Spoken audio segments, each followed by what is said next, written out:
Oh, welcome back, my gardening friends, to a plot one tour of our allotment and growing spaces.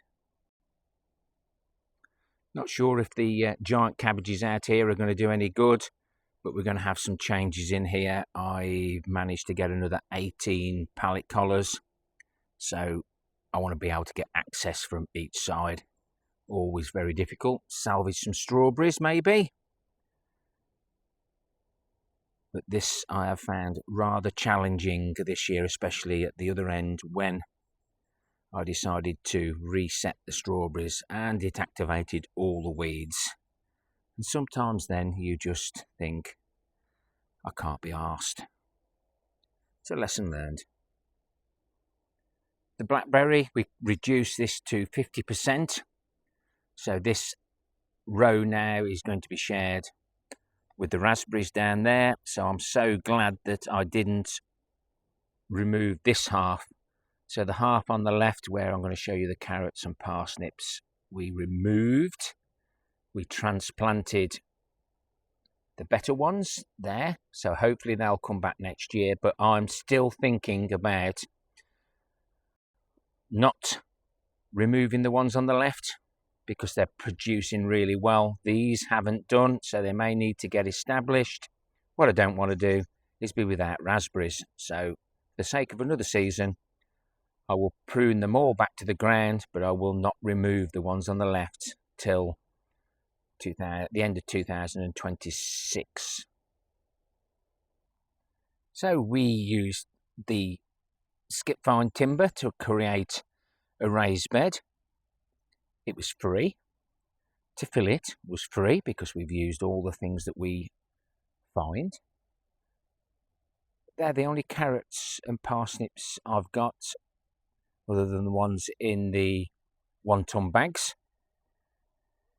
But I'm just happy to have something with the poor germination that we've had this year. And we had poor germination, so I just dumped the seeds into a pile. And most of them have grown. That'll be interesting on the reveal. I've been multi-planting, and those beetroot have grown far too big. I probably won't use them, but they'll make great compost. The dahlias have been absolutely amazing again. They have been going over quite quickly with this unpredictable, unseasonal weather that we've got to get used to and adapt our gardening methods to suit. But they have been a delight to look at. Take off the dead heads and think, more compost material. And of course, that is my favourite one.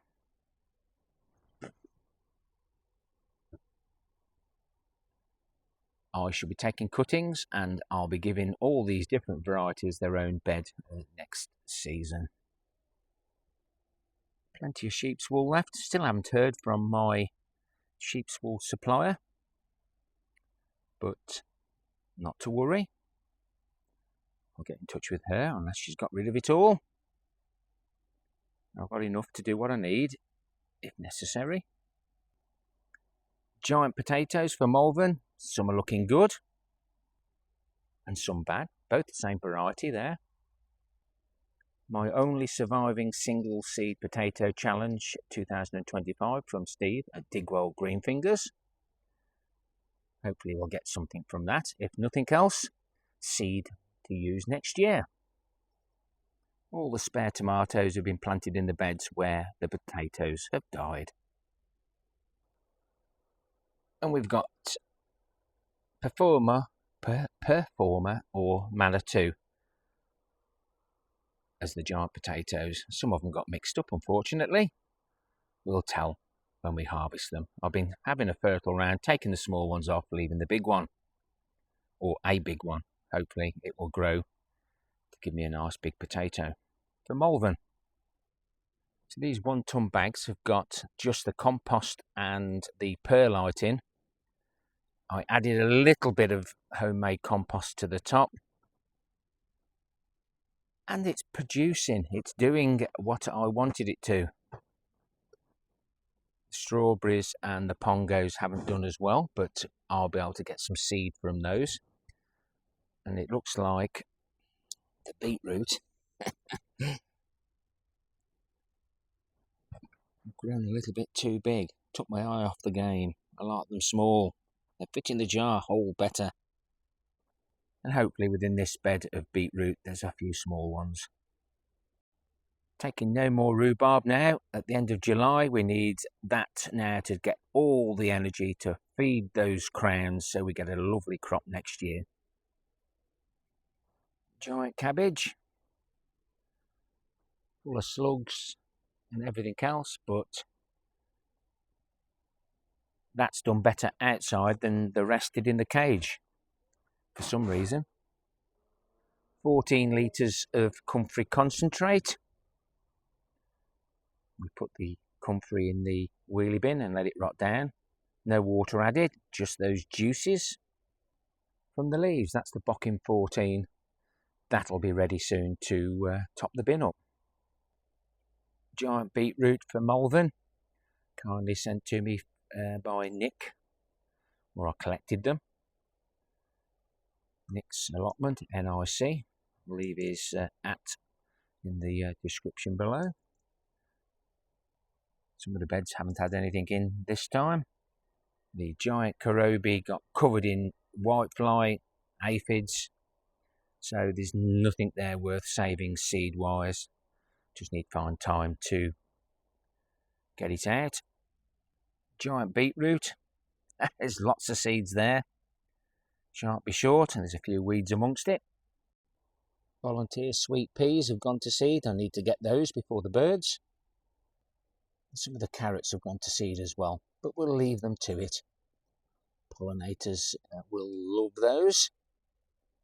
We'll see what we get from the rest. In an awkward year, no doubt, a lot of it's gone wrong.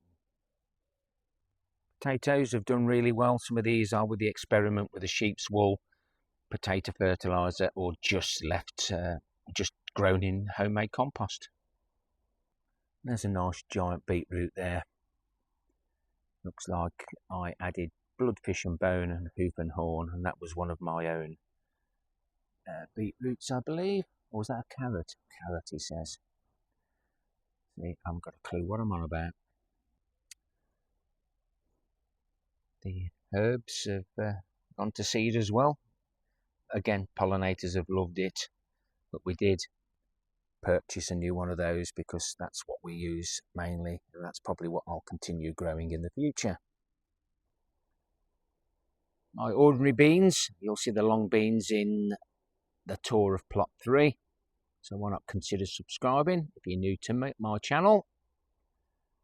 Too much nitrogen there, all green and no fruit or vegetables. Is a bean fruit or a veg? Veg, I think. Wildlife, wildflower gardens looking really well. The poppies have now gone to seed, so I'll be scattering some of those about. Not too many. They seem to get all over the allotment. Straw bale gardening.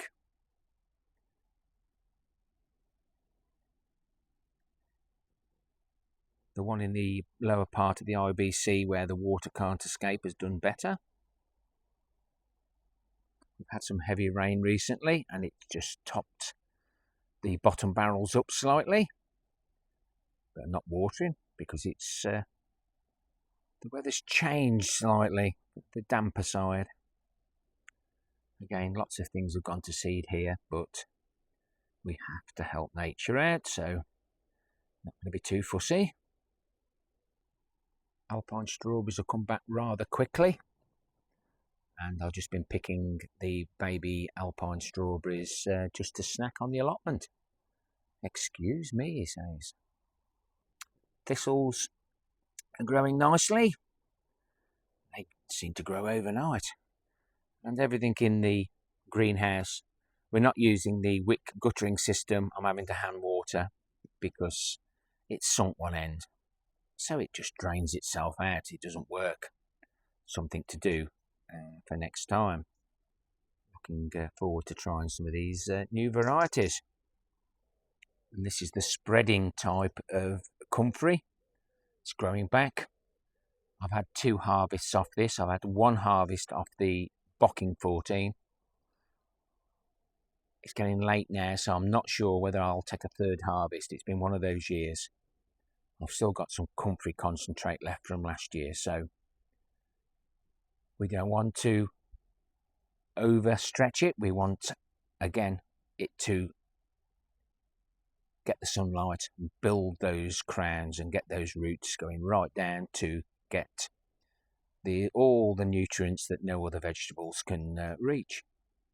This was my old water storage underneath the lean-to, and we'll see how everything does and see what we decide to do and what to grow here, because everything seems to be drawn to the light except these on the end. And I'll just check on my worm bin. Lots of activity. All sorts of creatures in there. Spiders, the lot, all doing a little bit. I've left this here to get some air in, so the nails are there to stop the rats, but that didn't work. But the sheep's wool seems to be stopping any rat activity. Loads of slugs in there that I've put in. There's caterpillars and all sorts. Put them where they can do a good job. But this will now be left eventually to rot down. Last year I used the sheep's wool in here, kept the rats out, but it kept the worms warm, that sheep's wool, and it produced some really, really good worm casting stroke compost. I'll put everything in, including a little bit of soil, so that it makes it a nice material. The soil helps the worms digest the greenery growth, similar to what you would eggshells adding to a wormery. And this also collects water. So does the greenhouse, so does the shed. Any covered space, I try and collect rainwater, and when I redo my garage at home, there'll be plenty of these plastic sheets, and I'll be able to change everything that needs changing, making them a little bit bigger, because it's so important to collect as much rainwater. A lot of people have had hosepipe vans. I've had plenty of water. I must have around about now 12,000 litres of stored rainwater. That probably dropped down to about 7,000 litres. We've gone back up. I think the last storms that we had over that weekend, I gained about another 4,000 litres of rainwater. Surprising, when it comes heavy, it might just run off the ground, but it's all collected and goes into the barrels. And once they start fill up, I transfer it to barrels that are empty using the Melif transfer pumps. I've got 2 pumps, and both of them work really well. If you've liked the content, give me a thumbs up or a thumbs down. Look out for a tour of plot 3, and if you could subscribe, then you won't miss that. You don't have to click the bell now. Clicking the bell just makes sure that you get notifications, but I just go through my subscription feed and pick any videos that interest me. The title's always important to me, and the length of the video as well. I only have an hour in the morning to watch videos, so I'll watch 3 10-minute videos, or I'll watch 2 half-an hours, but anything over half an hour and I'm really struggling for time. Happy gardening to you all. Till next time, my friends. Ta-ra for now. Don't forget the end screens. Lots of information. Hopefully. Something that may interest you.